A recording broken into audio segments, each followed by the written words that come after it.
Bom, gente, bem-vindos e bem-vindas aí à aula. Estamos aqui na nossa aula 4, curso de escatologia, doutrina das últimas coisas, eventos do tempos do fim, Apocalipse. São alguns temas aí interessantes que a gente está estudando.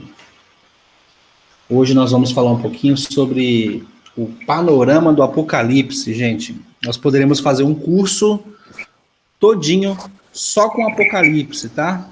Só que nós não temos esse tempo hábil também, não sei a paciência de vocês também, mas é um tema muito interessante, muito bacana, para a gente conseguir entender um pouquinho. Antes de mais nada, gente, vamos orar, apresentando ao Senhor essa aula, vamos pedir que Deus abençoe a todos, que o Senhor possa recompensá-los pela dedicação e que o Espírito Santo nos ajude, né, a entender todas essas coisas, a aprendermos um pouco mais da palavra. Em nome de Jesus, vou pedir para... Quer ver? Vou pedir para a Sandra aí orar por nós, hein, Sandrinha? Ora por nós aí, em nome de Jesus. Consagra essa aula ao Senhor. Pode ser? Amém. Amém. Amém. Amém. Meu Deus e meu Pai, nós nos colocamos diante do Senhor neste momento. Sim, Jesus. Pai, que o Senhor venha de encontro à nossa mente, que o Senhor venha de encontro, ó Pai, a cada um de nós neste momento, Senhor. Queremos te pedir por aqueles que estão aqui, eu quero te pedir. Mas também quero te pedir por aqueles que não estão participando, Senhor. Porque houve, aconteceu algo, Pai. Toma nas tuas mãos a vida da Márcia, toma nas tuas mãos a vida da família. Sim, Deus Santo. Amém,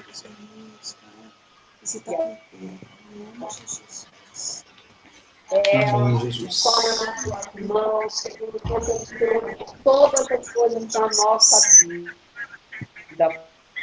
Pai. Amém, Jesus. Amém.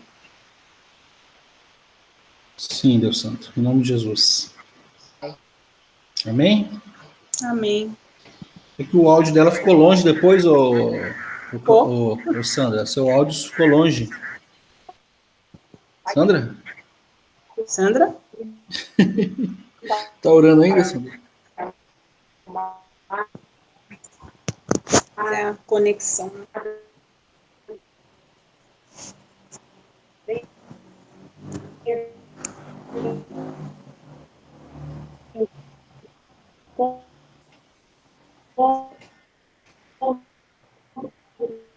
Nossa, tá ruim? Cortando a voz. Nós venhamos estar com o nosso coração aberto para receber tudo Aleluia, aquilo que o Senhor vai Amém, nos Jesus. entregar, tudo aquilo que o Senhor que nós vamos falar, Pai. Por agora, deixar de Amém, Jesus.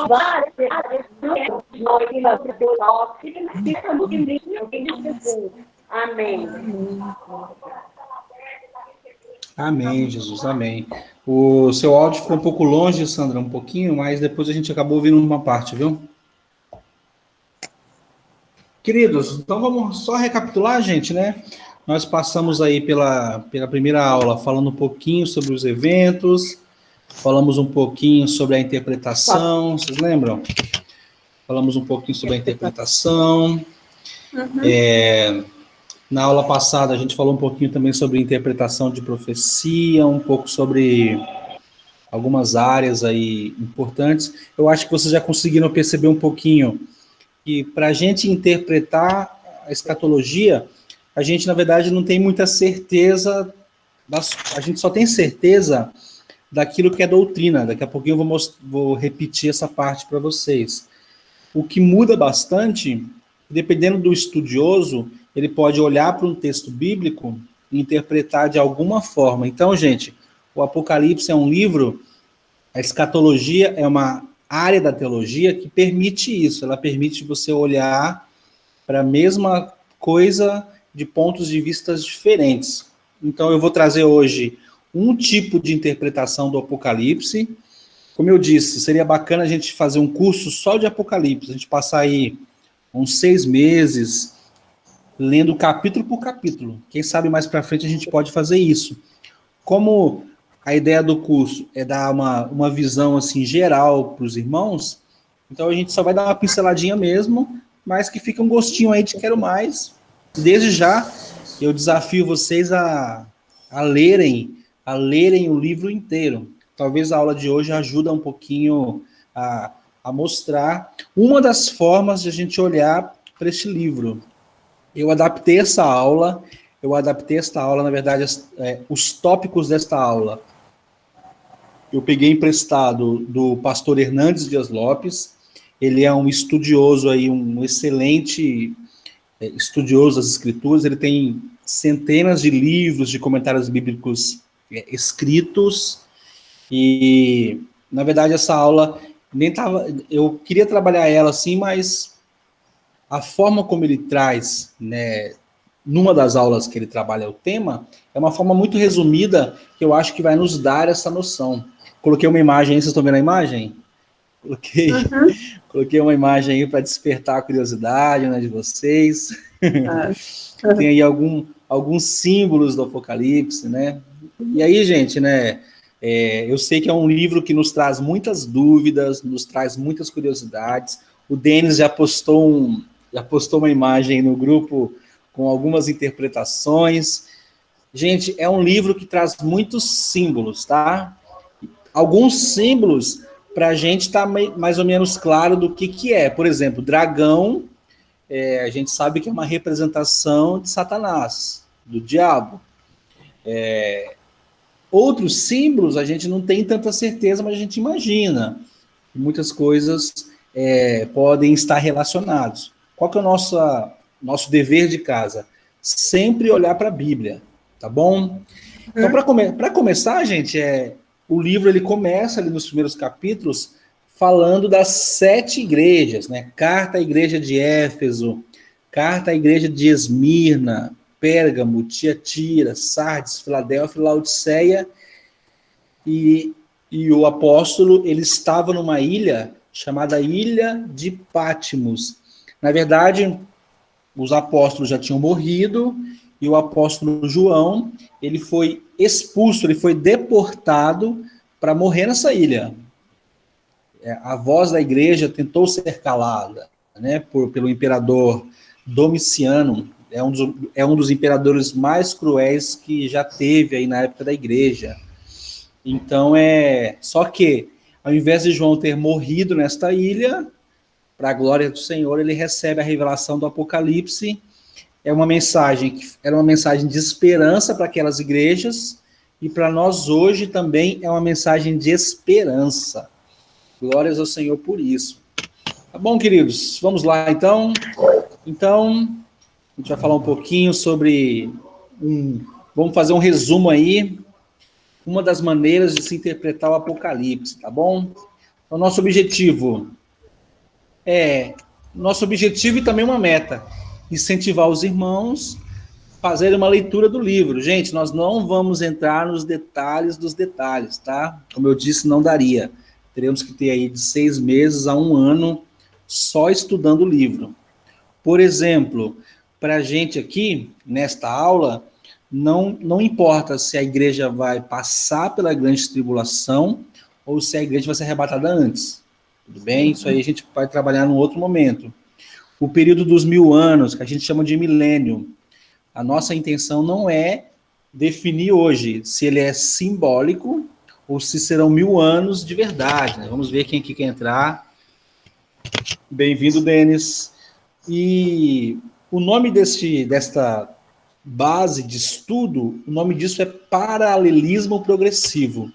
Resumindo, gente, você consegue olhar para uma verdade da Bíblia e você fazer paralelos, você fazer comparativos, trazendo verdades bíblicas por trás de determinado estudo.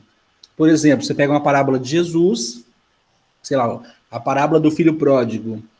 Ali a gente vê lá que um filho quer pedir herança, aí ele sai da casa do pai, depois ele volta e o pai o perdoa. Qual que é a grande mensagem por trás desta história? que Deus ele nos perdoa, mesmo quando as nossas atitudes são contrárias à vontade do Pai.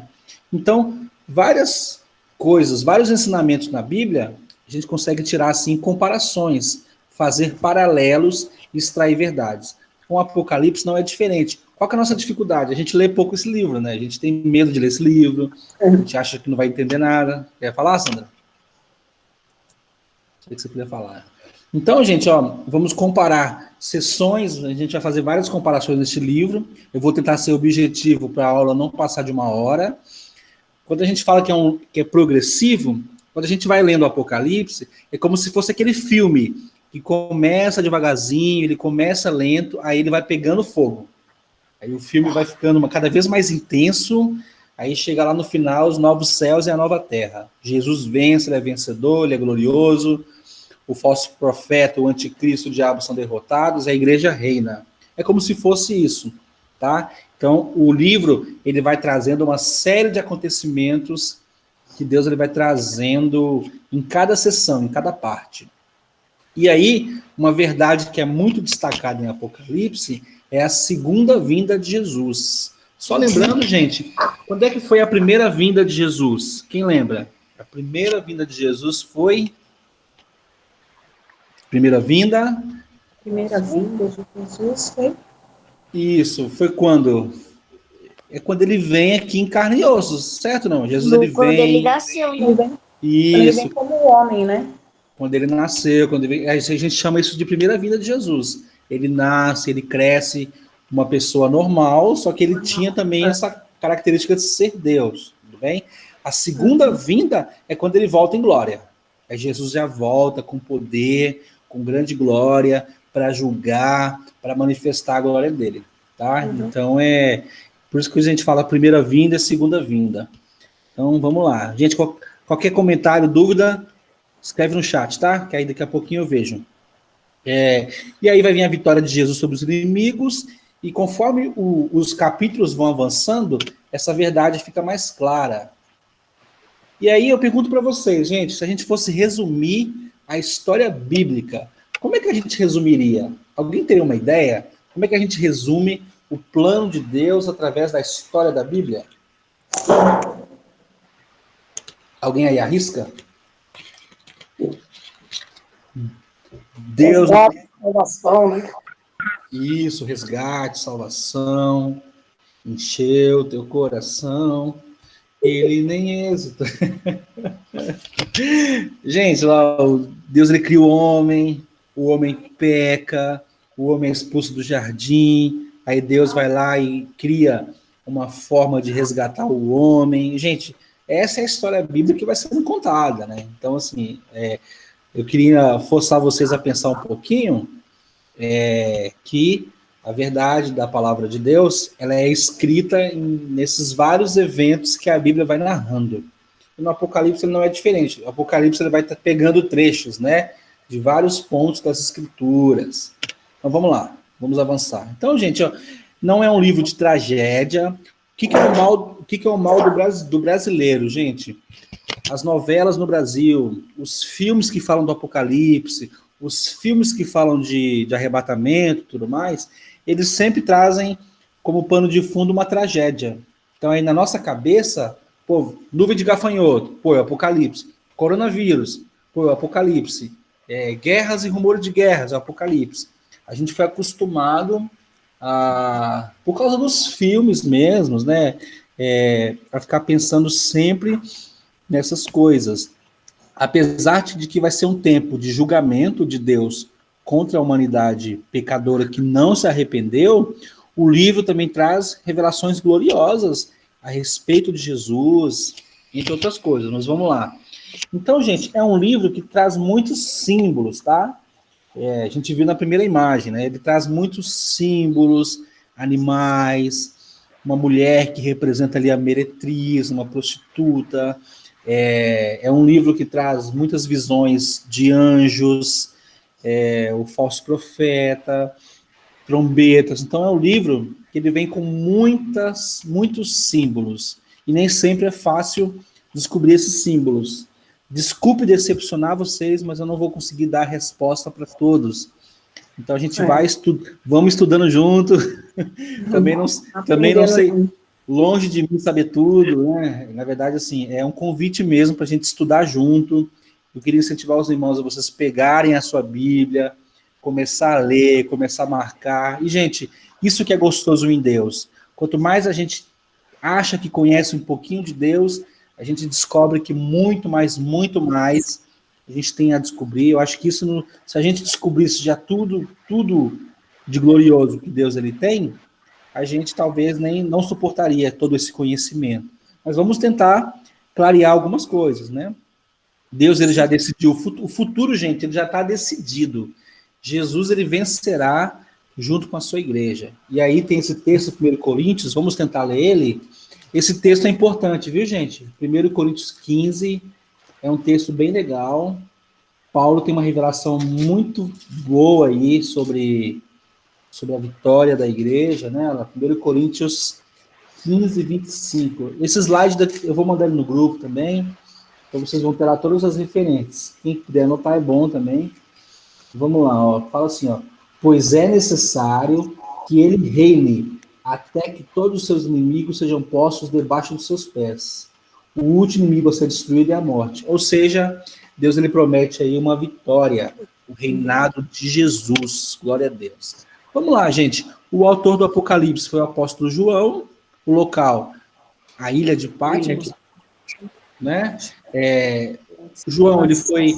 Todos os apóstolos morreram. João foi um apóstolo que ele não foi morto, martirizado, né? Ele não foi crucificado, ele não foi decapitado, ele foi deportado, como eu falei, para morrer nessa ilha.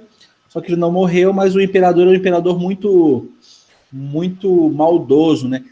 Tem até alguns historiadores, eles contam aquela historinha lá que João ele foi jogado dentro de um caldeirão fervente e mesmo assim não morreu. Mas isso não está na Bíblia, né? Então, algumas fontes históricas traz esse relato do caldeirão quente, mas é uma história que a gente ouve o pessoal contar, mas a gente precisava de mais dados para saber se realmente aconteceu. Não vou dizer que é impossível. Bem-vinda aí, Camila, conseguiu entrar hoje. João era pastor da igreja de Éfeso, e já falei, os apóstolos tinham morrido, e a ideia era deixar João morrer na velhice. Só que não, né, queridos? O Senhor preservou a vida do João. Ó, João, você vê que João vive, hein? Ó, que bênção. Gente, isso aqui é certeza, ó. Jesus, ele vai voltar. Queridos, tá garantido isso. Ele vai voltar. Vai ter ressurreição dos mortos. Glória a Deus. Ressurreição é uma promessa. Glória a Deus. Vai ter um juízo final. Ou seja, haverá um julgamento. Isso também é muito forte. E vai ter a salvação eterna. E, gente, infelizmente também, né? Ou felizmente, porque Deus ele é justo, vai ter também a perdição eterna. Isso aqui a Natália já comentou em aulas anteriores. Mas essas 4 coisas, queridos, isso aqui é certeza que vai acontecer. Os detalhes, como eu disse para vocês, a gente tenta descobrir um pouquinho. Amados, nas próximas aulas, a gente vai detalhar mais as visões, tá? Mas são 4 visões bem famosas aí sobre o Apocalipse. Essas 4 são a interpretação pós-milenista. Aqueles que acreditam que a igreja vai ser arrebatada, que haverá uma salvação antes do período chamado milênio, tá? O milênio, a gente vai falar mais dele mais para frente, mas o milênio vai ser aquele período de paz, aquele longo período de paz, que alguns acreditam ser de 1000 anos, outros acreditam ser um período longo. Alguns acham que a igreja vai ser salva, vai ser arrebatada, que a tribulação vai ser antes, ou no caso depois, né? Desculpa, confundi aqui, né? Os pós-milenistas acreditam que a igreja vai ser arrebatada depois. Os pré-milenistas acreditam que a igreja vai ser arrebatada antes, a grande tribulação vai acontecer antes. Tem aqueles dispensacionalistas. Geralmente, a maioria dos evangélicos brasileiros são dessa terceira linha. Irmãos, a gente vai conhecer cada um desses pensamentos nas próximas aulas, tá? Mas os dispensacionalistas são aquele povo que acredita no arrebatamento secreto, o filme Deixados para Trás, que a igreja não vai passar pela grande tribulação. É aquela doutrina que divide tudo em vários eventos, que a igreja vai se encontrar com Jesus nos ares, vai para a festa no céu. Enquanto a igreja está com uma festa no céu, a grande tribulação, o bicho está pegando aqui na terra, ou seja... E só por curiosidade, queridos, os dispensacionalistas, aqueles que acreditam dessa forma que eu falei agora, eles é um tipo de pensamento que surgiu há cerca de 200 anos. Durante toda a história da igreja, desde a época de Jesus, as outras interpretações eram mais comuns. Ou a igreja passa pela grande tribulação, ou Jesus ele volta antes, ou esse período de paz que a gente chama de milênio, alguns acreditam que esse período, nós já estaríamos vivendo esse período. Alguns acreditam que desde quando Jesus ele ressuscita e vai para a glória, quando ele sobe aos céus, ali começa o milênio. São os amilenistas, ou seja, eles não acreditam que vai ter um milênio literal de 1000 anos, né? Eles interpretam os 1000 anos como um longo período. Ou seja, gente, são 4 formas diferentes de olhar os tempos dos fins. Mas como eu disse, isso não é assunto da aula de hoje. Eu só queria relembrar vocês para a gente não esquecer disso. Eu acho que a próxima aula a gente já gasta um tempo só para falar sobre essas 4 visões. E quem sabe aí até o final desse curso, os irmãos aí vão ter uma noção mais ou menos do que você acredita, né? Pô, você acha que a igreja vai ser arrebatada antes? Você acha que a igreja vai passar a grande tribulação? Você acha que a igreja vai ser arrebatada no meio da grande tribulação? Então é muito curioso essas questões, né? Vamos lá, gente. O livro de Apocalipse, queridos, ele pode ser dividido em 7 partes. Vamos lá, né? A primeira parte, capítulos 1 ao 3, que apresenta ali pra gente as 7 igrejas, tá? Lembra aquela frase, né? Quem tem ouvidos para ouvir, ouça. Né? Você não pode ser quente nem pode ser frio, porque se você for morno, Deus vai te vomitar. Esses versículos que a gente ouve muito falar na igreja foram conselhos que Deus ele trouxe para o apóstolo João para consolar essas 7 igrejas que existiram naquela época. Irmãos, essas igrejas elas existiam, tá? Se a gente voltar lá no primeiro slide, né? Ó, a gente voltar lá no primeiro slide, olha lá, as 7 igrejas elas existiam, ó. A igreja de Éfeso, de Esmirna, de Pérgamo, Tiatira, Sardes, Filadélfia e Laodiceia. Eram igrejas que existiam naquela época. Então, esses primeiros 3 capítulos é uma mensagem mesmo para fortalecer aquelas igrejas, tá? Então, a primeira divisão que a gente faz é essa, né? Ele traz esses 7 candeeiros, né? Essa figura de 7 candeeiros, capítulos 1 a 3, que representa aquelas 7 igrejas, ponto. E aquela mensagem, irmãos, ela também nos fortalece hoje. Aquilo que foi conselho para aquelas 7 igrejas é um conselho que também nos anima hoje, né? A gente se firmar, a gente ouvir o que o Espírito Santo traz para nós. Beleza, queridos? Do capítulo 4 ao 7, vem aí os 7 selos. Aí começa, né? Começa aí alguns eventos acontecendo. Ó, no capítulo 4, estou folheando aqui a Bíblia, tá? Fala do trono, fala do livro e o cordeiro. Aí começa a falar dos selos. A gente vai detalhar mais para frente. Do capítulo 8 a 11, ele já traz as trombetas. Queridos, as trombetas já é algo mais forte ainda, né? Porque conforme as trombetas são tocadas, uma série de coisas vão acontecendo, né? Julgamentos aí contra a terra, né? Lá. Eu não vou me ater agora aos versículos, a gente vai ler alguns textos daqui a pouco.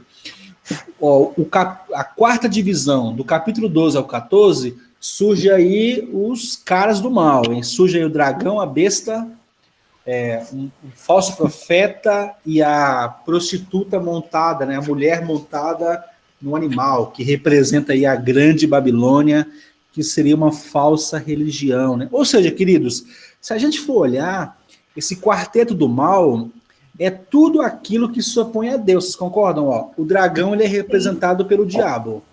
Então, o dragão ele é a oposição a Deus. O anticristo é uma oposição a Cristo. vai ser uma figura, né, talvez um líder, talvez um sistema muito forte que representado, que se levanta contra tudo aquilo que é Jesus. Acho que tem algum microfone aberto, hein? Vamos ver quem é aqui. É o do... Da irmã. É o do... Acho que ela tirou. Se alguém quiser falar, vocês falam, viu, querido? Vamos lá. O falso profeta, ele é uma oposição ao Espírito Santo, né? Porque o profeta hoje é aquela pessoa que fala a palavra de Deus cheio do Espírito Santo. Vai ter o falso profeta. E a grande Babilônia seria tudo aquilo que representa uma falsa religião, né? Queridos, isso já acontece um pouco hoje. As pessoas hoje, elas querem que todo mundo, cada um respeite a religião do outro, que cada um respeite a crença do outro. Não tem problema, a gente pode andar junto, não importa se você é espírita, se você é macumbeiro, vamos todos andar juntos.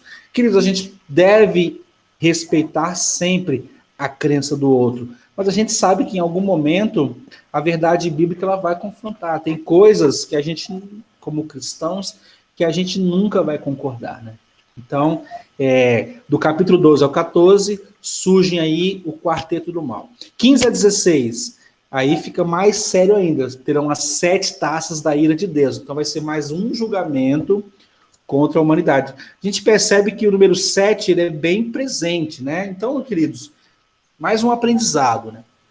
Alguns números em Apocalipse, talvez a maioria dos números em Apocalipse, eles são números figurados, são números simbólicos. Por exemplo, lá no começo do Apocalipse fala, João ele vê Jesus glorificado e ele vê a visão de 7 espíritos de Deus. Pensa comigo, Deus ele tem 7 espíritos? Ou ele tem um só, o Espírito Santo? Vocês percebem? Quando a Bíblia traz assim, 7 espíritos, ele está falando da perfeição, né? Da plenitude que é o Espírito Santo de Deus. Não significa que Deus ele tem 7 espíritos diferentes. Entendeu? Então, essa é uma dificuldade aí em Apocalipse. Por exemplo, quando os testemunhos de Jeová lá, eles interpretam que vão ter 144 mil salvos. Esse é um problema também, porque a gente sabe que o número de salvos vai ser muito maior do que 144 mil. E esse número 144 mil, do que ele surge? Ele pega 12, como se fossem 12 profetas que vão ser enviados às 12 tribos, você multiplica 12 vezes 12, dá 144. Quer falar, Gil? Então, esses 144 mil não se refere somente aos judeus? Exatamente. Então, é um tipo de interpretação, mas para essa crença, para o testemunho de Jeová, por exemplo, eles pegam essa parte e interpretam que serão só os salvos, né? Ou seja, não faz muito sentido a gente pensar desse jeito, né? O texto ele nos faz assim interpretar que tem essa questão dos 144 mil judeus que seriam muito usados pelo Senhor para levar a verdade da palavra para aqueles não salvos no período da grande tribulação. Então, assim, é um jeito de a gente olhar para esse texto, né? Mas talvez não seja o número exato, né? Talvez essa parte não seja exatamente um número fixo, talvez seja algo simbólico também, algo se referindo às 12 tribos. Eu quero fazer vocês pensarem que nem todos os números em Apocalipse a gente pode interpretar ele como literal. É por isso que tem a polêmica em torno dos 1000 anos, né? Se vão ser 1000 anos literais ou se 1000 anos representa um período longo. Então, isso é algo que a gente tenta estudar e é um assunto que a gente não fecha, né? É um assunto que a gente não fecha porque se forem 1000 anos literais, alguém pode pensar, mas para Deus um dia é como 1000 anos e 1000 anos como um dia. Então, assim, a gente não fecha a conta, né? Então, assim, legal, pode ser 1000 anos que passa, pode ser 1000 anos literais, ou pode ser 1000 anos para Deus. Então, a gente não... Por isso que alguns estudiosos, muito sérios, a maioria deles, inclusive, eles acreditam que esses 1000 anos serão um longo período em que a igreja vai desfrutar de um período de paz. Jesus reinando, a igreja vitoriosa. Durante 1000 anos, a igreja desfrutará da paz. Porém, como eu falei, né, gente? É um jeito de a gente interpretar, mas não tem como bater o martelo, é isso. ela te dá essa possibilidade de você olhar para essas duas interpretações. É complexo, Gil, mas vamos lá. Aí no capítulo 17 ao 19 tem a queda, esses 4 seres que se levantam, o dragão, a besta, o anticristo e o falso profeta, eles são derrotados do capítulo 17 ao 19, tá? Quem tiver com a Bíblia aí, você pode folhear. Estou lá. No 17, a mulher montada na besta. 18, a queda da grande Babilônia. E o 19, e aí tem a vitória, né? A grande vitória aí do Senhor. E a última divisão, gente, do capítulo 20 a 29, tem um reinado aí das almas na eternidade. É concretizada essa segunda vinda de Jesus, haverá o juízo e tem os novos céus e uma nova terra. Nova Jerusalém. Glórias a Deus por isso. Queridos, então, gente, são divisões, tá? A gente pode olhar para o livro e dividir ele em todas essas partes. Vamos lá. A primeira divisão é Apocalipse 1:7. Se a gente ler em Apocalipse 1:7, ele vai nos dizer o quê? Ele vai nos dizer: eis que ele vem com as nuvens, e todo olho o verá, até mesmo aqueles que o transpassaram, e todos os povos da terra se lamentarão por causa dele. Assim será. Eu sou o Alfa e o Ômega, diz o Senhor, o que é, o que era, e o que há de vir, e o Deus Todo-Poderoso. É por isso que ele louvor se chama Canção do Apocalipse, né? Agora você entendeu o louvor, hein? Então, queridos, logo de cara, o livro já fala que Jesus ele virá. Então, queridos, cada uma dessas divisões, elas vão nos trazer uma verdade. Qual que é a verdade central de Apocalipse? Gente, Jesus ele virá e todo olho verá. Como isso vai ser? A internet vai filmar, vai passar nas câmeras, gente, não sabemos, mas será glorioso.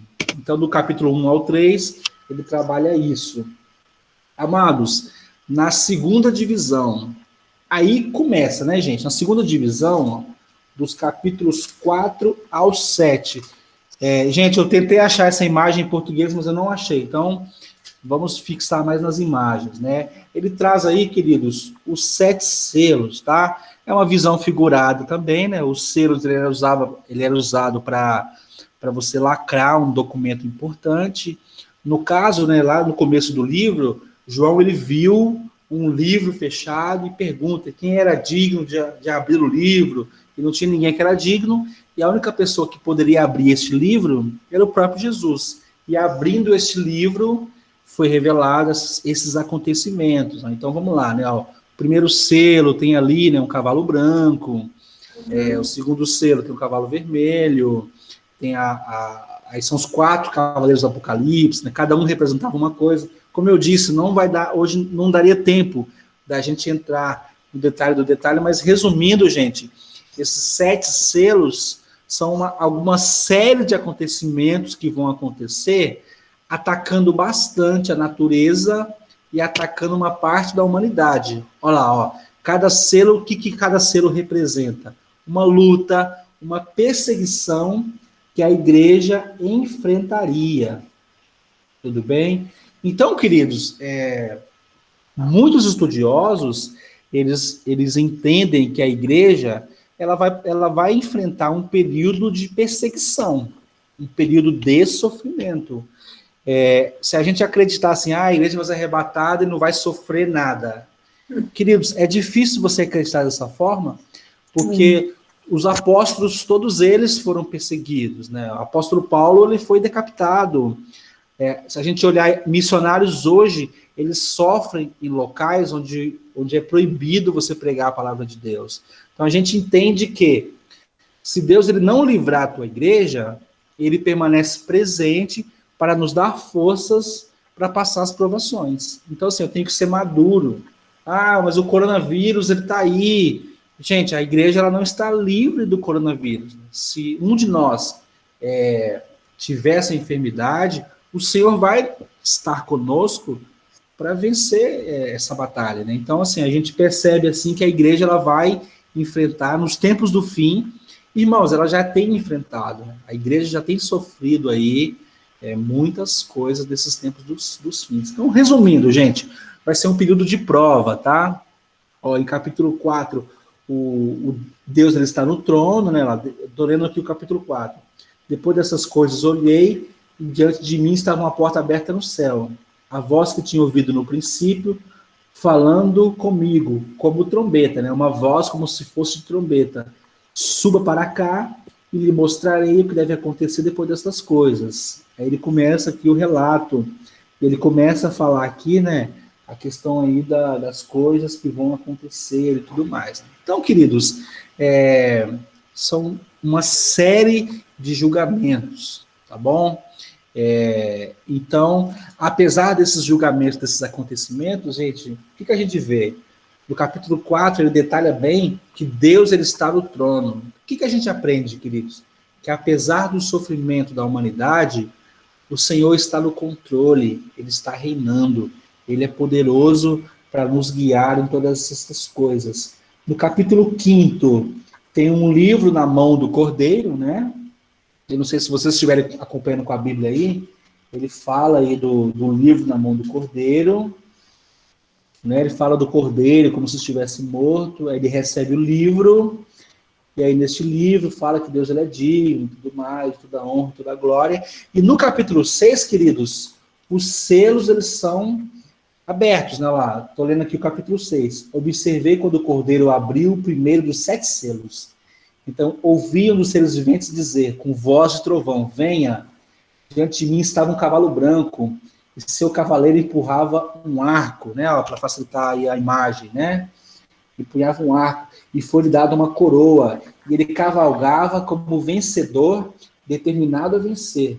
Quando o Cordeiro abriu o segundo selo, ouviu o segundo ser vivente dizer, venha, e saiu o cavalo vermelho. Ele recebeu poder para tirar a paz da terra. E aí, queridos, ele vai. Cada cavalo ele vai trazer um julgamento aí contra a humanidade. Ou seja, esses 7 selos, eles vão trazer aí algumas provações para o povo de Deus. O que é interessante? A gente pegar aqui o versículo 12 ao 17, só para a gente entender lá. Observei quando ele abriu o 6º selo, houve um grande terremoto. O sol ficou escuro como tecido de crina, a lua tornou-se vermelha como sangue. As estrelas do céu caíram na terra, a terra como figos verdes caiu da figueira, quando sacudidos por um vento forte. O céu foi se recolhendo. Os irmãos percebem que são várias consequências na natureza, nos astros, no céu, na lua. É o versículo 15. Então os reis da terra, os príncipes, os generais, os ricos, os poderosos, escravos livres, esconderam-se em cavernas e entre as rochas. Eles gritavam às montanhas, caiam sobre nós, esconda-nos da face daquele que está sentado no trono e da ira do Cordeiro, pois chegou o grande dia da terra deles, e quem poderá suportar? Amados, a gente vê aqui uma cena terrível, né? As coisas ali acontecendo, as pessoas se escondendo nas montanhas, e eles se escondiam da ira do Cordeiro. E se a gente ler lá em Mateus 24, a partir do verso 29, o que fala? Jesus falando, e logo depois da aflição daqueles dias, o sol se escurecerá. Olha, não é parecido o texto? O sol se escurecerá, a lua não dará luz, as estrelas cairão do céu, e as potências do céu serão abaladas. Então aparecerá no céu o sinal do Filho do Homem, e todas as tribos da terra se lamentarão, e verão o Filho do Homem vindo sobre as nuvens do céu com poder e grande glória. E ele enviará os seus anjos com rijo clamor de trombeta, os quais ajuntarão os seus escolhidos dos 4 cantos da terra. Amados, é um texto claro que confirma a segunda vinda de Jesus. Então, os irmãos conseguem perceber que tinha aqui um período de sofrimento, e aí Mateus confirma, né, Jesus trazendo um relato muito parecido, falando que durante esse acontecimento, Jesus viria de forma gloriosa. Forte, né, queridos? É forte demais, é tremendo, né? É muito curioso, né, esse texto. Mas ali, em meio a esses selos, um monte de coisa acontecendo, as pessoas fugindo, Jesus, ele vem. E vem, queridos, de forma gloriosa. Ele vem para julgar. Ele vem para manifestar a tua glória. Amém, queridos? Vamos avançando, hein? Forte, hein?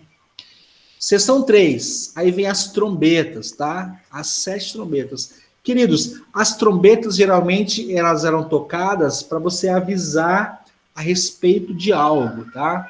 Então, ela traz aí várias coisas nas trombetas. A gente tem aí, né, olha lá, ó. Cada selo representava problemas, perseguições, e as trombetas, elas nos trazem também um juízo parcial de Deus ao mundo que persegue a igreja. Ou seja, queridos, nos capítulos 8 em diante, vamos lá, capítulo 8 em diante, ó, o 7º selo, as trombetas. Se eu ler aqui o 8:6, ó, então os 7 anjos que tinham as 7 trombetas preparavam-se para tocá-las. O primeiro anjo tocou a sua trombeta. Olha que forte, hein? Estou lendo 8:7. O primeiro anjo tocou a sua trombeta. Granizo e fogo misturado com sangue foram lançados sobre a terra. Foi queimado 1/3 da terra, 1/3 das árvores e toda a relva verde. Os irmãos percebem? Deus, ele executa um juízo, mas Deus não destrói tudo. Vocês percebem? Ele destrói uma parte. Então, o que a gente pode entender? Que, embora tenha um julgamento de Deus contra a humanidade, há alguma coisa de misericórdia, porque Deus, ele pega só 1/3. Ele pega ali só uma parte. Então, ó, as trombetas, elas vão advertindo. Deus, ele manda um juízo misturado com misericórdia. E ele vai atingindo também, vai atingindo uma árvore, a terra, o mar. Vocês percebem? Então, qual que é a verdade, amados, por trás disso? Deus exerce um juízo, mas ele ainda tem um pouco de misericórdia. E o que a gente faz, o que a gente espera da misericórdia de Deus? Algum tipo, queridos, de arrependimento. Vocês estão acompanhando o raciocínio? Eu sei que estou correndo um pouco, né, para não ficar tão longo, mas é mais para instigar mesmo os irmãos a lerem, né, a irem atrás. Ó, se eu ler aqui o 11:15, 11:15 diz assim, ó: o 7º anjo tocou a sua trombeta, e houve fortes vozes dos céus que diziam: o reino do mundo se tornou de nosso Senhor Jesus Cristo, e ele é do nosso Senhor e do seu Cristo, e ele reinará para sempre. Irmãos, é tremendo isso. Os 24 anciãos que estavam assentados em seus tronos diante de Deus prostraram-se sobre os seus rostos e adoraram a Deus. E aí, né, a glória vai, né? E aí, em 1 Coríntios 15, vamos ver lá em 1 Coríntios 15. Aí, em 1 Coríntios 15, 23, o que diz lá? Mas cada um por sua vez. Cristo o primeiro, e depois, quando ele vier, os que lhe pertencem. Então virá o fim, quando ele entregar o reino a Deus, o Pai, depois de ter destruído todo domínio, autoridade e poder. Pois é necessário que ele reine até que os seus inimigos sejam postos debaixo dos seus pés. Ou seja, amados, haverá um julgamento contra a humanidade, haverá uma mão pesada aí de Deus, né, através tanto dos selos como das trombetas, mas a gente percebe que ainda há ali uma misericórdia, né? Apocalipse 11:18, quer ver, ó? As nações se iraram e chegou a tua ira. Chegou o tempo de julgares os mortos e de recompensares os teus servos, os profetas. Olha que interessante, né? Chegou o tempo do julgamento e também chegou um tempo de recompensa. Recompensar os teus servos, os profetas, os teus santos e os que temem o teu nome, tanto pequenos como grandes, e de destruir os que destroem a terra. Então foi aberto o santuário de Deus nos céus, e ali foi vista a arca da sua aliança. Houve relâmpagos, vozes, trovões, um terremoto e um grande temporal de granizo. Ou seja, queridos, os juízos estão acontecendo, e ao mesmo tempo, Deus ele está distribuindo aí as suas recompensas aos teus servos. Amados, esses eventos eles vão se dar na segunda vinda de Jesus. Então, essa terceira divisão, ela confirma ainda mais eventos, acontecimentos na segunda vinda de Cristo. Amém, amados? Bom, eu nem vou perguntar dúvidas, porque deve ter um monte aí, né? Mas vamos aí escorrendo um pouquinho. Gente, Apocalipse é assim mesmo, a gente vai acompanhando, vocês veem que os eventos, o filme está chegando naquela parte assim mais legal do filme, né?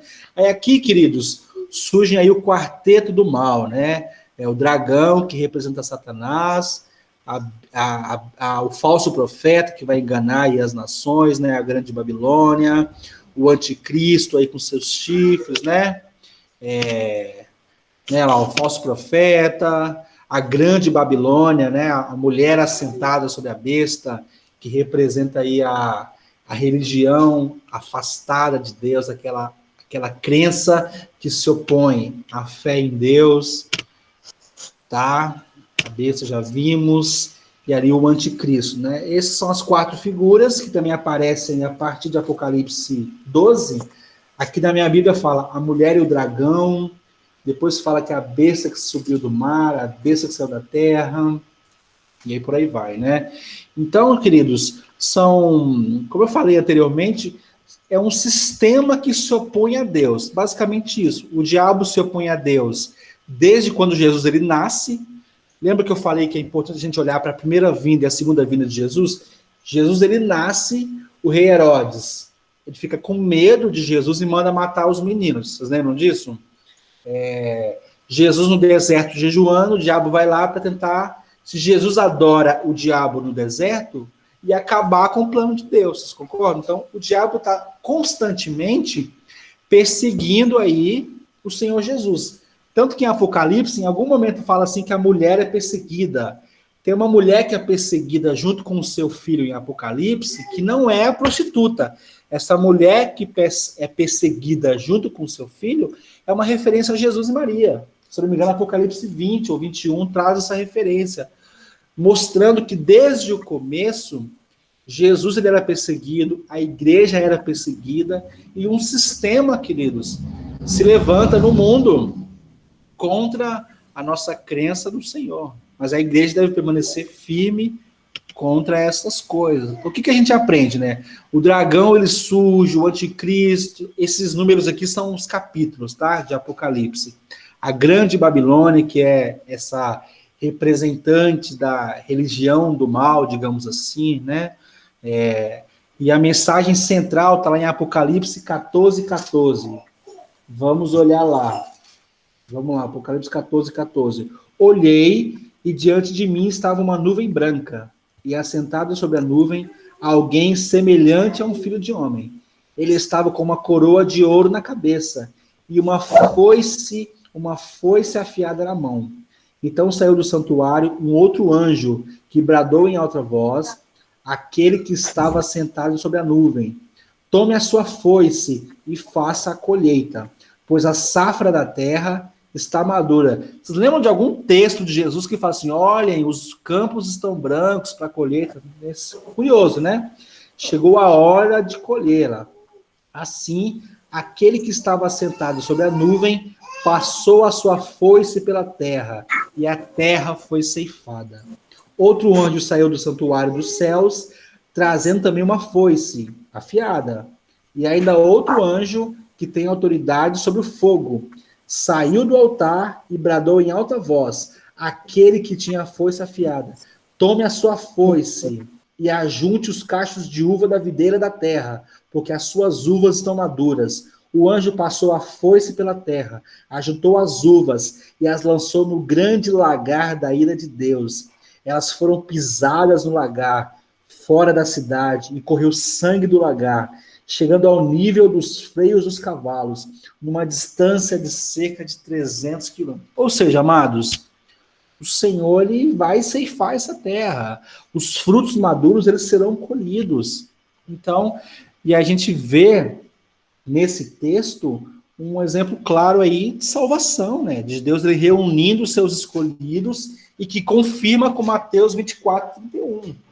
Mateus 24:31 diz assim: e ele enviará os seus anjos com rijo e clamor de trombeta, os quais ajuntarão os seus escolhidos desde os quatro ventos, de uma extremidade à outra dos céus. Percebem, irmãos? Jesus confirmando no seu sermão passagens importantes aí de Apocalipse, né? Em Mateus 13, aí depois em casa com calma, irmãos, vocês podem ler novamente esses textos, tá bom? Mateus 13:39 diz assim, né? Ó, o inimigo que o semeou é o diabo, e a ceifa é o fim do mundo, e os ceifeiros são os anjos. Olha que legal, né? O joio é colhido e queimado no fogo, e assim será na consumação do mundo. Lembra da parábola do joio e do trigo? Gente, é uma parábola do Apocalipse, da escatologia mesmo, em que o joio e o trigo ele é recolhido no cesto e o joio é queimado. Uma referência aí aos salvos e os não salvos. Verdades aqui, queridos. Jesus ele volta, ele salva os seus escolhidos, ele recolhe esses escolhidos dos quatro cantos da terra. Alguém pode chamar isso de arrebatamento, né? Se eu vou recolher toda a igreja dos quatro cantos da terra, é bem provável que ele se referir aqui a um arrebatamento.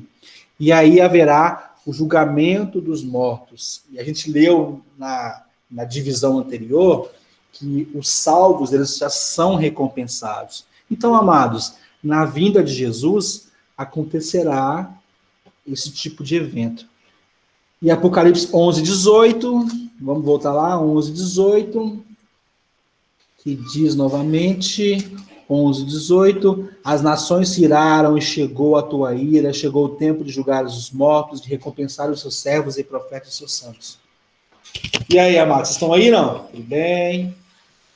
Vocês estão meio quietinhos aí, né? Todo mundo quieto. Isso aí, gente. Uma parte que me toca bastante, o Mateus falando, né? É quando João se prostra para o anjo e ele fala que não era necessário. Fortíssimo, João, também, né? Também. Gil, eu entendo que as trombetas ainda não estão sendo tocadas, tá? Eu entendo que não. Eu acho que quando isso começar a acontecer, queridos, foi uma coisa que a Natália falou nas aulas anteriores, será algo mais pesado ainda do que a gente está vindo, do que a gente está vendo hoje em dia, tá? Mas eu entendo que ainda não está acontecendo, tá bom? Quinta divisão, as taças da ira de Deus. As taças, olha aí, ó. As taças da ira de Deus, né? Tem ali, né, olha lá, guerra, fome, pestes, terremoto. Queridos, se a gente for olhar, amados, essas coisas, elas já acontecem no mundo. O que a gente imagina é que vai ser mais grave ainda. Vocês querem ver um negócio curioso?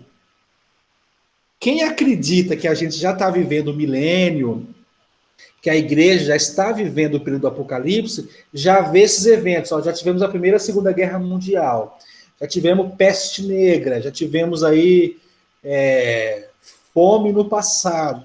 Gente, coronavírus é uma pandemia séria.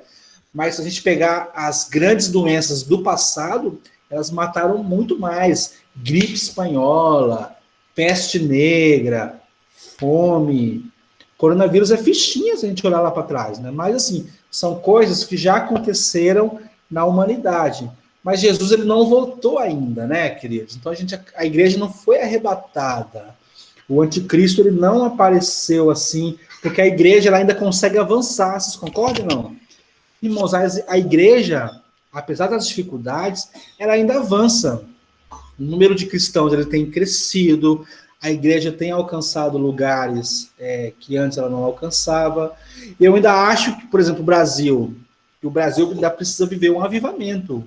A igreja brasileira que prega o evangelho verdadeiro não são a maioria ainda. Tem muito o evangelho da prosperidade, nem sempre fala de Jesus, aquele Jesus que perdoa os seus pecados, que te restaura. A gente fala bastante ainda de um Jesus que te abençoa com saúde, com casa, com carro. Irmãos, Deus ele tem prazer em fazer essas coisas, mas ele não vai fazer só essas coisas, né? Deus ele quer que a gente tenha uma vida santificada.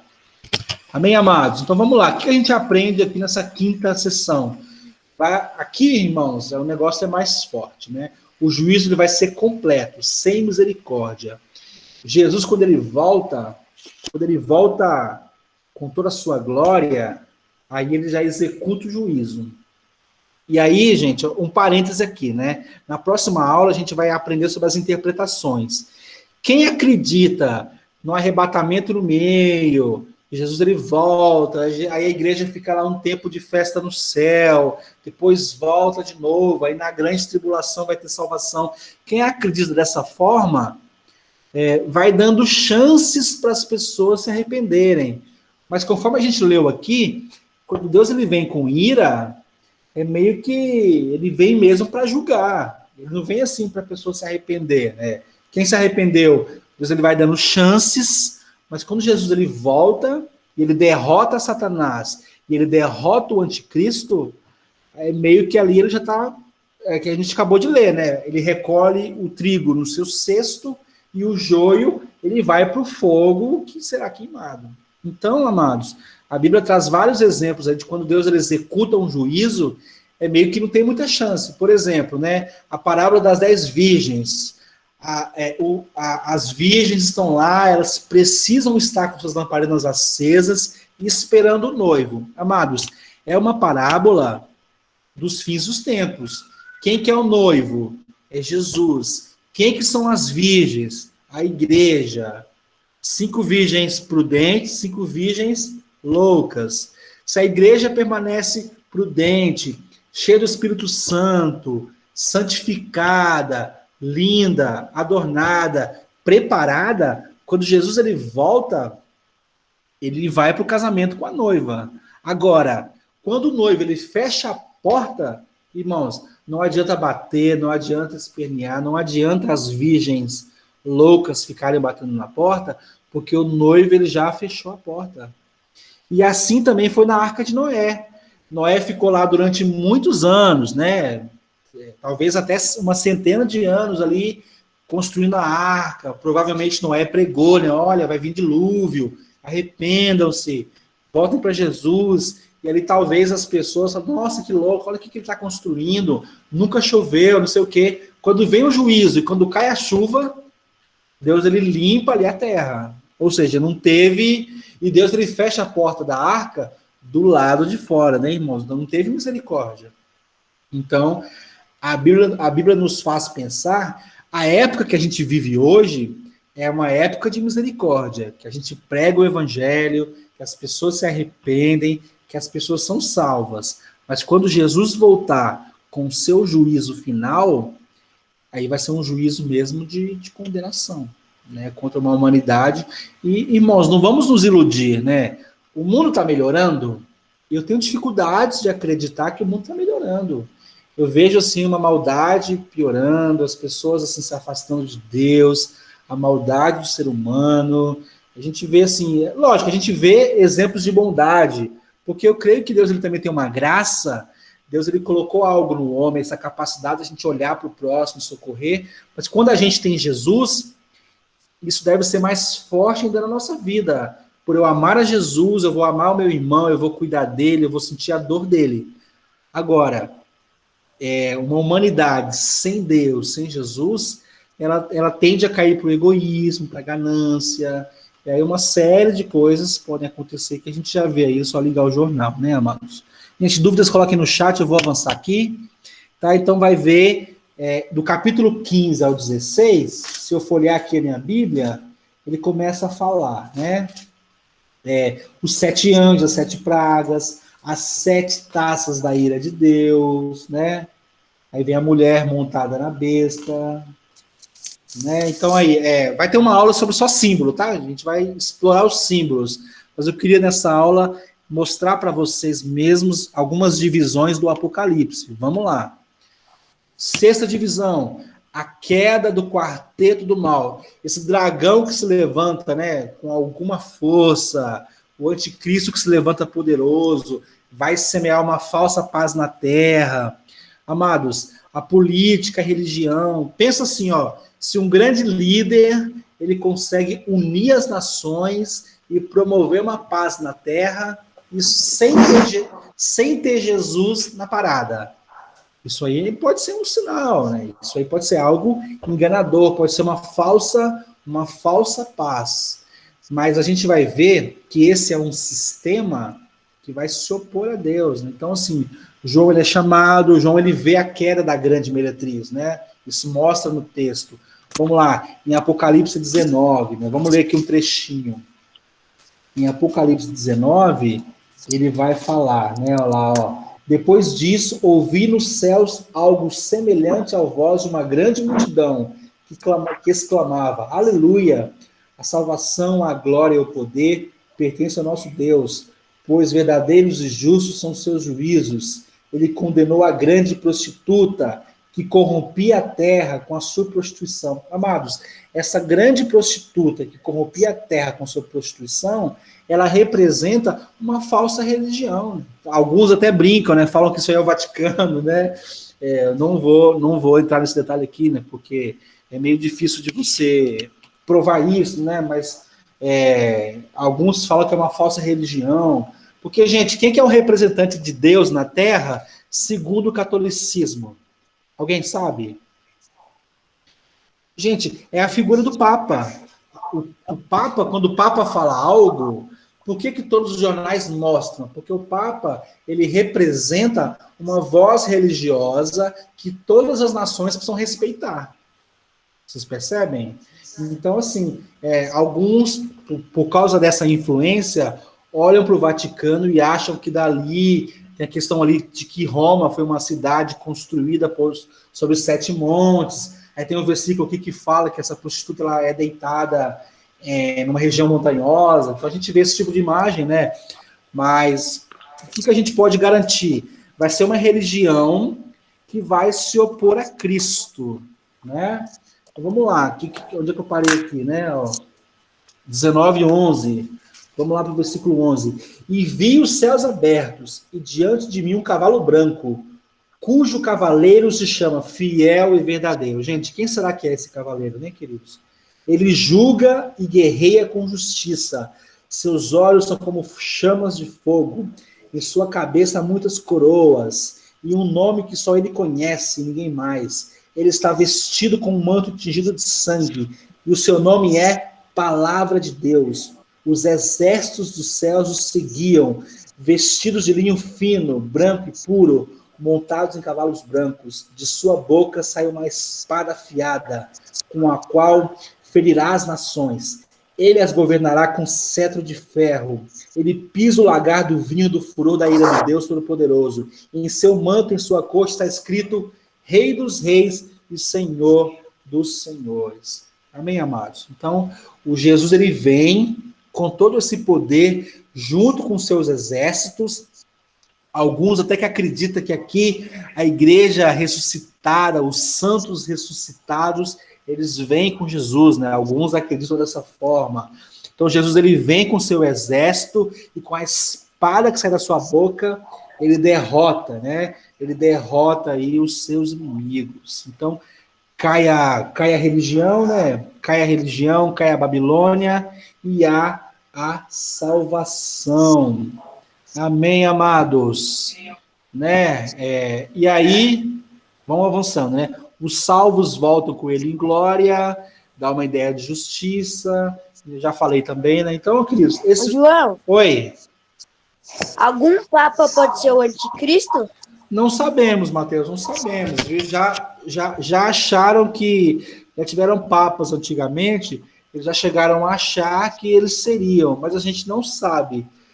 O que nos traz uma curiosidade é essa, né? Que o Papa ele tem uma autoridade religiosa que é respeitado pelo mundo inteiro, né? Então já teve gente que já achou que papas anteriores poderiam ser o anticristo. Você vai lá no Google e coloca lá anticristo, você vai ver que vai aparecer a imagem de uns papas anteriores aí, né? Mas a gente não pode afirmar, Mateus. É uma possibilidade, não deixa de ser por causa da importância que o mundo dá para a autoridade religiosa do Papa, para a Igreja Católica. mas a gente não pode afirmar com certeza. Além de ser uma autoridade política, ele também vai ter que ser uma autoridade religiosa. Aliás, além de ser uma autoridade religiosa, ele também terá que ser uma autoridade política. O modelo do Papa atual, a gente não vê ele se metendo tanto na política, né? Embora ele dê uma opinião aqui, uma opinião ali, não é tão acatado assim, né? Então, eu acho que o anticristo, ele vai ter um poder de convencimento ainda maior, né? Então, a gente vai ter que acompanhar aí a história para ver o que vai acontecer, né? Se o Senhor não nos recolher, né? Ou dependendo de como você acredita, se a gente não for arrebatado antes, né? E aí, gente, né, esse trecho que eu acabei de ler, qual que é a verdade essencial, espiritual? Gente, Jesus, ele voltando no seu cavalo branco de uma forma muito poderosa, né? Governando as nações, com uma espada na boca, dizendo que ele é o rei dos reis, senhor dos senhores. Então, amados, é um texto muito glorioso que demonstra a vitória de Jesus contra aí os seus inimigos. A gente lê aqui, ó, o capítulo 19, versículo 19. Então eu vi a besta, os reis da terra, os seus exércitos reunidos para guerrearem contra aquele que está montado no cavalo e contra o seu exército. Mas a besta foi presa, e com ela o falso profeta, que havia realizado sinais miraculosos em nome dela, com os quais ele havia enganado os que receberam a marca da besta e adoraram a imagem dela. Os dois foram lançados vivos no lago de fogo, que arde com enxofre. Os demais foram mortos com a espada que saía da boca daquele que está montado no cavalo. E todas as aves se fartaram com a carne deles. Então, um relato aí bem forte, né? Mas que confirma aí Gente, Jesus, ele vem e é uma derrota fulminante, né? No diabo não tem muita chance, né? Jesus, ele vem com a espada, ele derrota todo mundo, né? Então é algo assim bem glorioso mesmo. Queridos, a última sessão, a última divisão, né, queridos? Tem aí o juízo final, de fato, né? Que aí o Jesus, ele enfrenta Satanás, vem aí o novo céus e uma nova terra, e a prisão aí do inimigo, né? Então, só uma curiosidade aqui, né? Olha lá. Então, queridos, tudo que a gente viu até agora, a gente faz uma comparação, tá? Com fatos que aconteceram na primeira vinda de Jesus e eventos que vão acontecer na segunda vinda de Jesus. Em Apocalipse 12, a gente vê que esse quarteto do mal, o anticristo, a besta, ela persegue a igreja. Então, queridos, essa perseguição da igreja, ela sempre aconteceu em toda a história. Se eu olhar em Apocalipse 12, a gente vê aquilo que eu comentei com os irmãos, né? Ali a mulher e o dragão, né? Quer ver aqui, ó lá, ó. Olha que curioso aqui, gente. Ó, 12:5. Ela deu à luz um filho, um homem que governará todas as nações com cetro de ferro. Gente, esse filho que governará as nações, ele é Jesus. Essa mulher que deu à luz a Jesus é Maria. Seu filho foi arrebatado para junto de Deus e de seu trono. A mulher fugiu para o deserto, para um lugar que havia sido preparado por Deus, para que ali sustentasse. Então, amados, aqui traz aqui uma referência de 1.260 anos, não vamos entrar nisso agora, mas a gente percebe que ele vai trazendo aqui algumas comparações, que ele traz uma grande parte do Apocalipse, ele enfatiza a vinda de Jesus e o juízo final, e em alguns momentos ele fala também de Jesus na sua primeira vinda. Olha lá, Apocalipse 20, né? O que ele fala aqui? Né? Ele fala de tronos, ele fala dos 1000 anos, ele fala dos Satanás destruídos, né? Lá, felizes e santos que participam da primeira ressurreição, ele fala das ressurreições, ele fala também aqui dos tronos e tudo mais. Então a gente vê assim que ele vai detalhando aqui esse tempo de julgamento. Então guardem isso. Ele traz referências, aquilo que a igreja ela já enfrentou de sofrimento enfrentará, ela traz comparações do sofrimento da igreja e dos juízos, e fala também dessa segunda vinda do Senhor Jesus, né? Olha lá, ele traz aí, e aí Apocalipse 20, né? Vamos interpretar aqui os 1000 anos como um período de paz. Então vai ter um período de paz. Não sabemos se é 1000 anos de fato, literal, né? Porque como eu expliquei para os irmãos, em Apocalipse tem muita linguagem figurada. Então, da mesma forma que eu não sei se o número, que eu não posso afirmar que o número 7 significa que Deus tem 7 espíritos, eu não posso afirmar que esses 1000 anos são de fato 1000 anos contados, igual a gente conta os nossos anos, porque aí, irmãos, nós já teríamos que estar com os corpos glorificados para desfrutarmos esse período de 1000 anos, concordam? Porque uma pessoa normal não vive 1000 anos. Então, alguns estudiosos, eles interpretam esses 1000 anos como um longo período. É 1000 anos, um período muito longo. Mas, para nós aqui, o que importa? Haverá um período de bonança. Satanás ele vai ser preso. Haverá um período de paz que a igreja vai desfrutar. Amados, essas foram as 7 divisões do livro, tá? Como eu falei, a intenção aqui, gente, não é trazer uma verdade absoluta. Talvez algum irmão pense diferente. Eu estou trazendo aqui uma ideia da gente olhar para este livro e identificar algumas coisas. Eu não entrei nesta aula no detalhe dos símbolos, como eu falei, vamos ter uma aula só sobre isso, para tentar explicar um pouquinho o que pode ser o 666, o que pode ser esse milênio. A gente vai gastar um tempo com isso mais para frente. Mas eu queria muito que vocês tivessem uma visão panorâmica do filme todo, né? Do filme todo. Em outro momento a gente começa a olhar para alguma cena específica, tá? Mas para concluir, gente, é um livro com uma linguagem figurada. Tem muita comparação, tem muito símbolo. Para entender esses símbolos, nós temos que procurar textos bíblicos que expliquem esse assunto, tá? Então, a gente tem que olhar para o Apocalipse, olhando para o Antigo Testamento, olhando para os profetas, olhando para Jesus. Um exemplo, quando a Bíblia fala assim, que o diabo ele vai ser preso, como é que os irmãos imaginam essa prisão? O diabo ele é um espírito, como é que eu vou prender um espírito? Eu não consigo pôr um espírito numa jaula, Givonaldo, e prendê-lo. Então, quando a gente fala essa prisão do Satanás, é que Jesus vai aniquilar a ação do diabo.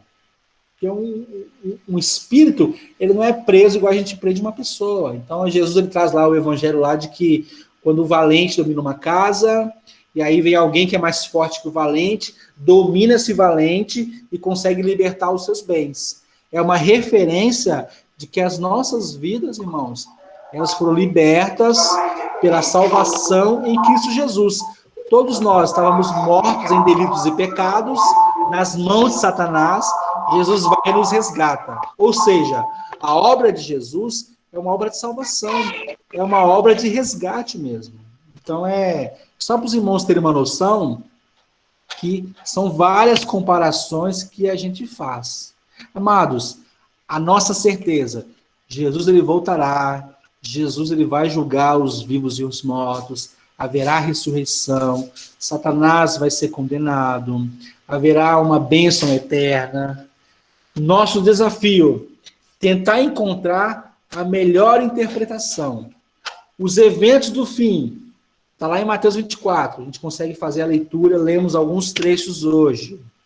O cuidado, queridos, a gente separar o que é doutrina do que é interpretação. O que é doutrina? Jesus voltará. Não abrimos mão disso. É certeza que ele vai voltar. O que é doutrina? Ele vai julgar os vivos e os mortos. Haverá ressurreição. Haverá um julgamento condenatório para quem não se arrepender. Haverá um juízo sobre essa terra. Sabe por que isso é importante, amados? Tem gente que acredita que no final Deus vai perdoar todo mundo. O nome disso é universalismo. Que Deus lá no final, ele é tão bom que ele vai perdoar todo mundo. Mateus, Deus ele poderia ter feito isso lá no céu, mas Deus ele permitiu, Deus ele nos deu uma liberdade. Deus não quis destruir o diabo de uma vez por todas, porque talvez nós nem teríamos chance de hoje escolhermos. Eu acho que a maior derrota do diabo é essa. O diabo está aí, ele oferece prazer, ele oferece tudo que esse mundo tem para nós, e eu e você decidimos, por livre e espontânea vontade, a dizer não para o diabo. Eu acho que essa é a verdadeira liberdade, né? Eu escolho Deus, né, Mateus? Eu escolho ser amigo de Deus. O diabo, ele escolheu ser inimigo de Deus. Ele vai colher a recompensa disso, né, irmãos? Então, assim, o desafio de Apocalipse é a interpretação. Muitos crentes interpretam de várias maneiras diferentes. Mas eu tentei aqui abrir a Bíblia e mostrar alguns pontos para os irmãos. E aí, queridos, cada um de nós deve abrir a sua Bíblia, fazer essa leitura. E quando vocês fizerem isso, vocês vão descobrir muito mais coisas. Eu acho que isso que é maravilhoso em estudar um pouquinho sobre essas coisas do Senhor. Amém, amados? E o que podemos criar? Nossa certeza. Jesus voltará, ele julgará, e haverá a salvação e a condenação eterna. Portanto, Maranata, ora vem, Senhor Jesus. Ele voltará. Aleluia!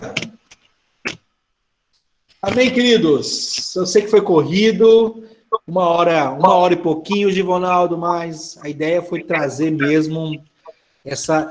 Lembrando, gente, que esse é um dos jeitos de você estudar o Apocalipse. Quem tiver Bíblia de estudo, pega a sua Bíblia de estudo, dá uma olhadinha no esboço de Apocalipse que ela traz.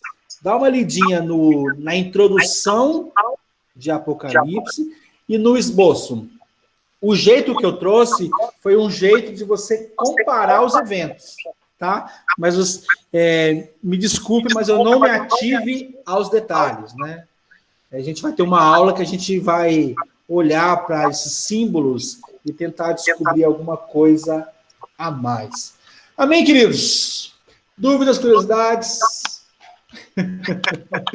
É muita coisa, né, gente? É muita coisa, é muito engraçado, né? Porque eu lembro que no seminário, irmãos, eu ficava com raiva, porque enquanto o professor tentava dar aula, os alunos ficavam só interrompendo. Hein, Gil? Eles queriam perguntar, queriam saber, e cada um de uma igreja, cada um pensava diferente. E eu queria ouvir o professor. Falei, cara, o professor é que mais sabe. E aí as aulas de escatologia eram sempre muito polêmicas, né? Quem sabe aí, né, quando a igreja voltar depois da pandemia, a gente tenta fazer uma aula presencial, né? Porque é muito engraçado, é um tema muito curioso, né? Mas vocês já vão estar na frente, viu? Vocês já vão estar na frente, porque vocês já tiveram contato com mais coisa. Beleza, irmãos? Vamos descansar? Deus abençoe os irmãos. Obrigado pela presença, Cláudia, Vitória.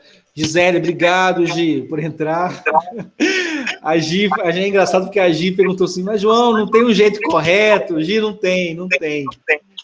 Porque aquilo que a Bíblia não nos dá certeza, a gente tem que tentar imaginar o mais próximo possível, sem heresias. Né? Eu não posso pôr data na vinda de Jesus. Eu não posso dizer, a igreja vai ser arrebatada antes do anticristo. Não sei.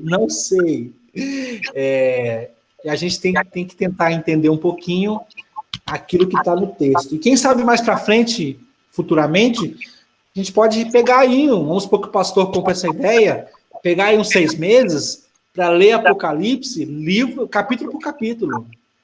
Que aí seria um estudo mais completinho mesmo, né?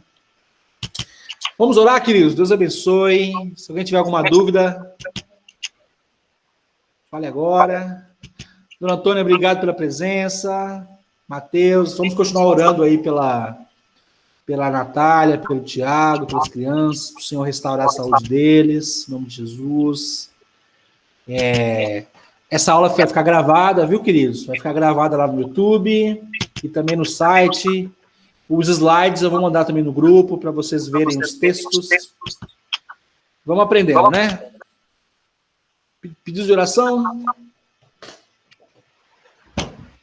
Continuar orando aí pela Natália, pelo Tiago, né? Vamos sim, vamos.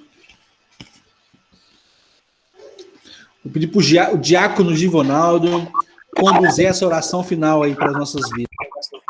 Obrigada. Vai lá, Gil. Opa, tem o microfone aí. Como diz o evangelista Geraldo, curva em sua fronte.